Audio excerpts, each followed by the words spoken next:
Derrière le petit village, on peut découvrir un étrange rocher blanchi à la chaux.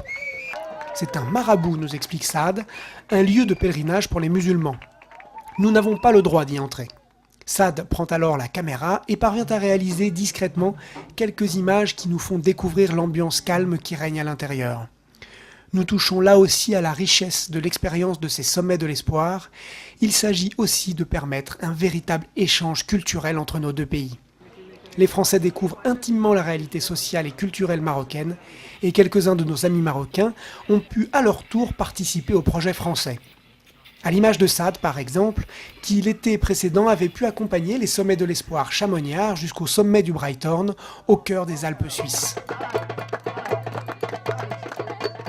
Le projet, né l'an dernier, forge ainsi dans sa pérennité un vrai pont fraternel entre nos deux pays.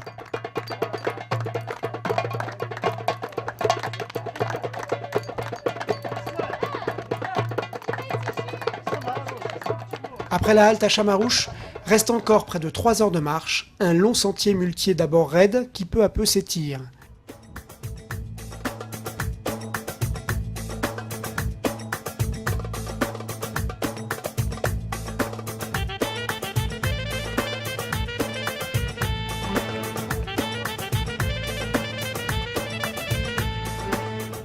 Perdu en pleine montagne, nous croisons une improbable bicoque qui propose des boissons rafraîchies par le ruissellement de l'eau.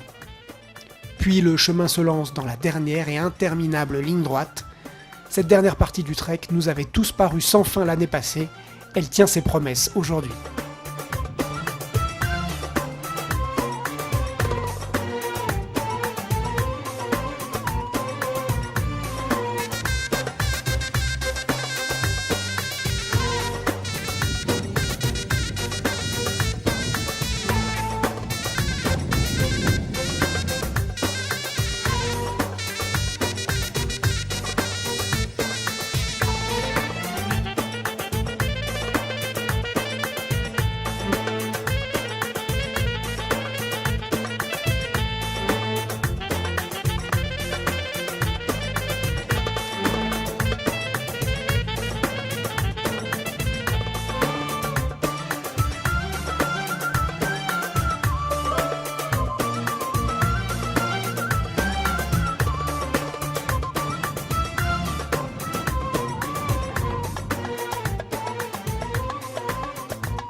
Le groupe s'étire et parvient en ordre dispersé au refuge. Petit à petit, tout le monde est là. Pour les plus fatigués, les mules ont apporté un court repos. Mais quelles que soient ses aptitudes personnelles, chacun a vraiment mis un point d'honneur à ne profiter de l'aide équestre qu'en dernier recours.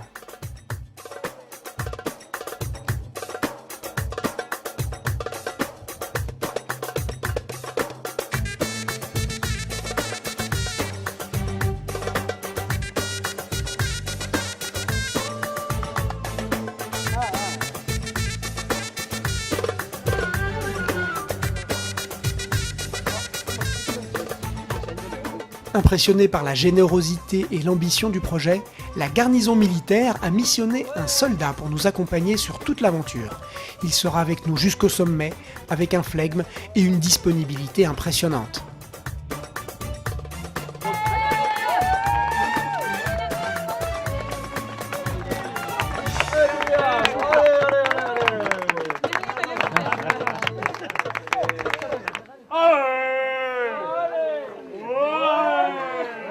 L'arrivée au refuge constitue une étape forte pour tout le monde. En parvenant tous à plus de 3200 mètres, le groupe affirme encore cette année la force de son témoignage.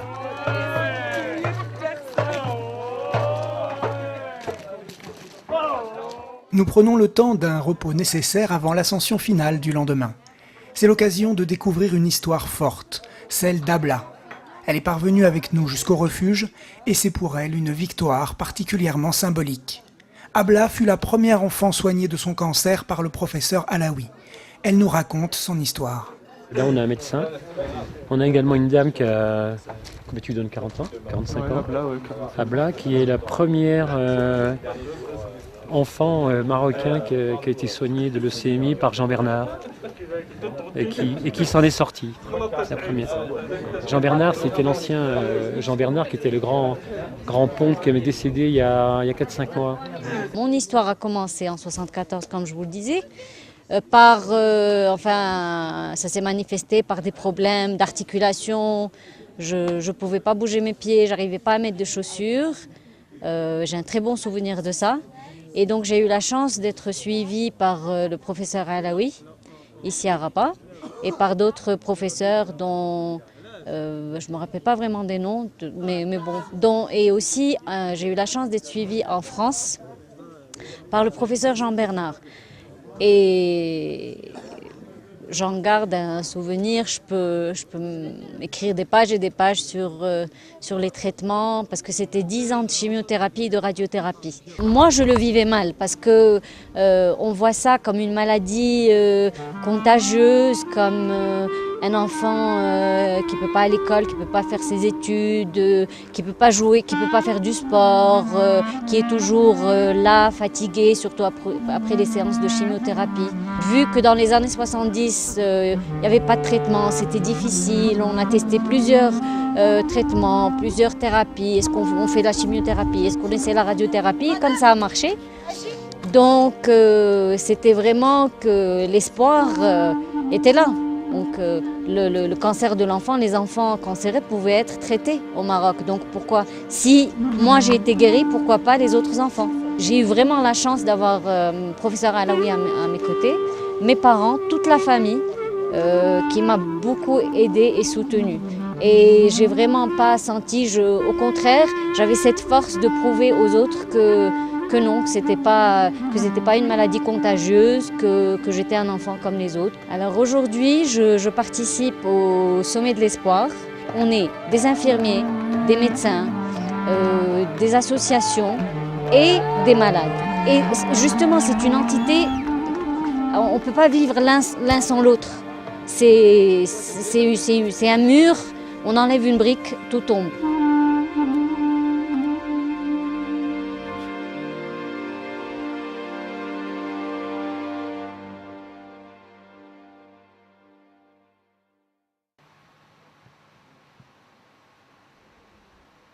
Bon ben, température idéale apparemment pour faire l'ascension. C'est la deuxième partie de cette ascension pour aller au 4165 pour la deuxième fois.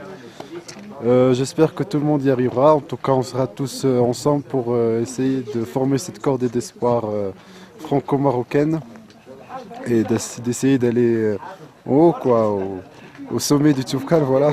Les amis, vous êtes prêts? Allez, on y va. Approchez-vous. Tout le monde est là. On va alterner, quelqu'un avec nous, quelqu'un sans nom. Allez, avec 4 heures. La nuit profonde et le ciel clair d'altitude ont sérieusement refroidi l'atmosphère. Il fait à peine 5 degrés. La veille, les plus fatigués ont choisi de finir leur ascension au refuge. Ceux qui ont choisi de tenter l'ascension finale savent qu'elle n'est pas gagnée. Il nous reste près de 1000 mètres de dénivelé, où chaque pas nous rapprochera des 4000 mètres symboliques, où l'altitude commence à peser sérieusement sur les organismes.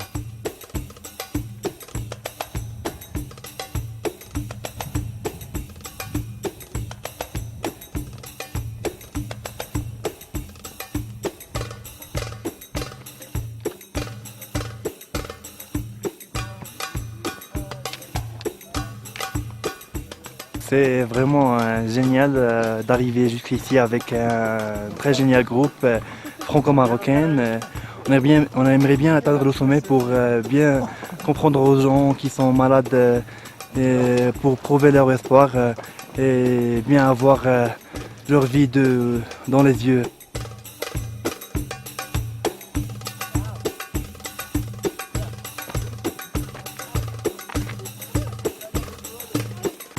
Très vite, la marche incertaine sur le sentier parfois raide impose ses exigences. Tous ne parviendront pas au sommet aujourd'hui. Il faut se rendre à la réalité. Pour quelques-uns, la limite physique est atteinte, qui démontre s'il était nécessaire la difficulté de l'entreprise. Pour ceux qui doivent renoncer, la déception du moment est vive, Mais Juliette, Émilie ou Alexandre savent qu'ils ont fait leur maximum. Dans le groupe, on a non seulement des enfants qui sont guéris, mais on a aussi une enfant qui est en cours de traitement. On a un enfant qui souffre il a une jambe un petit peu malade et donc il n'a qu'une seule jambe sur laquelle il peut compter. Et malgré ça, il y a des sourires, il y a des relations qui se forment entre les enfants malades et les enfants guéris, entre les infirmiers et les associations, c'est vraiment formidable.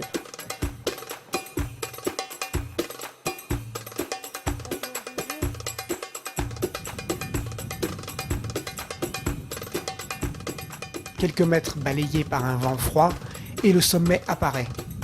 Les derniers pas, nous y sommes.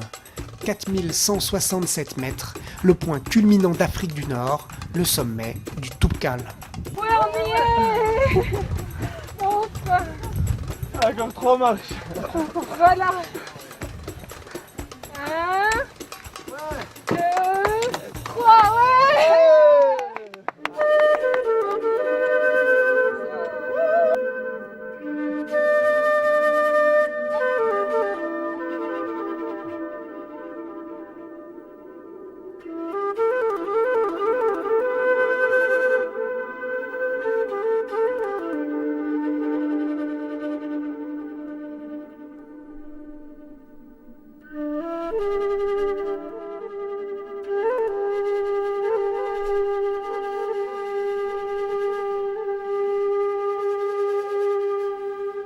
Cette année encore, le pari est gagné.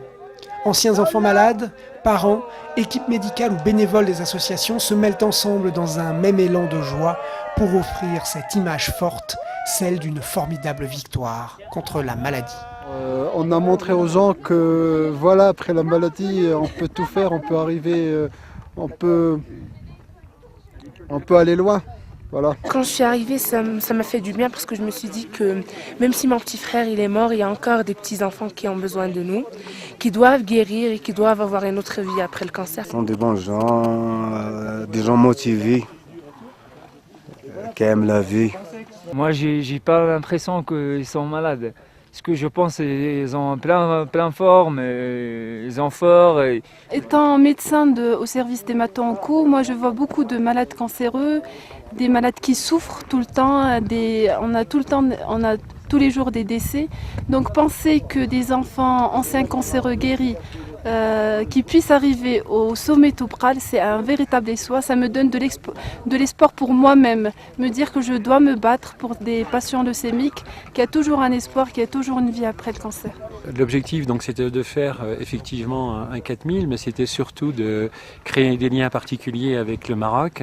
Et je crois que le symbole est encore plus fort cette année, puisqu'il y a des enfants marocains qui ont été soignés, mais en plus, il y a leurs infirmières et leurs médecins qui sont là. Donc, on retrouve l'accordé parents, enfants, médecins. Et je crois qu'on est vraiment dans la continuité de ce que l'on fait à Chamonix. Et puis on a pu voir également avec la visite de l'hôpital qu'on a plein de choses à faire et que si on va faire le Toubkal, ce qui va nous prendre 2 jours, mais je crois qu'il y a des liens particuliers qui sont en train de se tisser avec l'école, avec le professeur, avec les infirmières. Et je crois que c'est ça qui est quand même aussi important.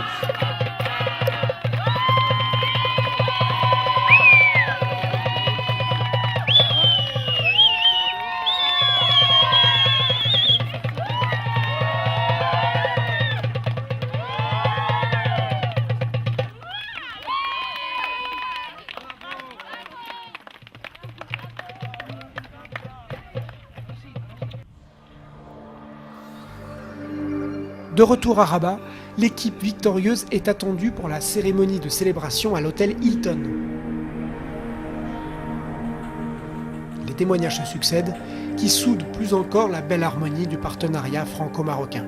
La montagne est comme la maladie cancéreuse, avec ses creux et ses sommets, avec ses moments durs et ses moments heureux, et avec au bout l'espoir de guérison. Dans le projet, ce que l'on veut pas, c'est courir le plus vite possible en haut de ce sommet pour dire on est arrivé en haut. Nous, ce que l'on veut, c'est un partage.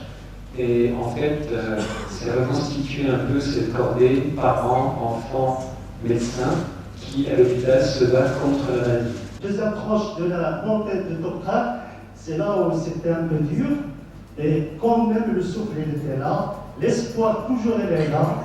Et une fois au sommet, c'est la guérison totale. Partons gravir le souffle pour dépasser tout le mal. Partons témoigner contre la douleur, dédier nos chants au cœur, colorier nos jours de toutes les couleurs. Allons-nous trouver que tout est possible, allons défier ces échecs terribles. Gravons pour ne pas oublier le message sincère d'Inédit. J'espère qu'il y en aura encore plein d'autres et que beaucoup d'infirmières, de médecins, d'enfants guéris, d'enfants malades pourront y participer parce que c'est vraiment une expérience inoubliable. Cette nouvelle réussite sur le Toubkal pose une pierre de plus dans la solide collaboration de tous les acteurs des deux côtés de la Méditerranée, tous unis contre les épreuves de la maladie. Et puis les sourires comme les liens forts qui se renforcent entre les jeunes des deux pays sont aussi l'illustration d'un bel élan de fraternité, d'échange et de partage au-delà des différences culturelles. Et une chose est sûre, chacun sort de l'expérience avec le cœur profondément enrichi.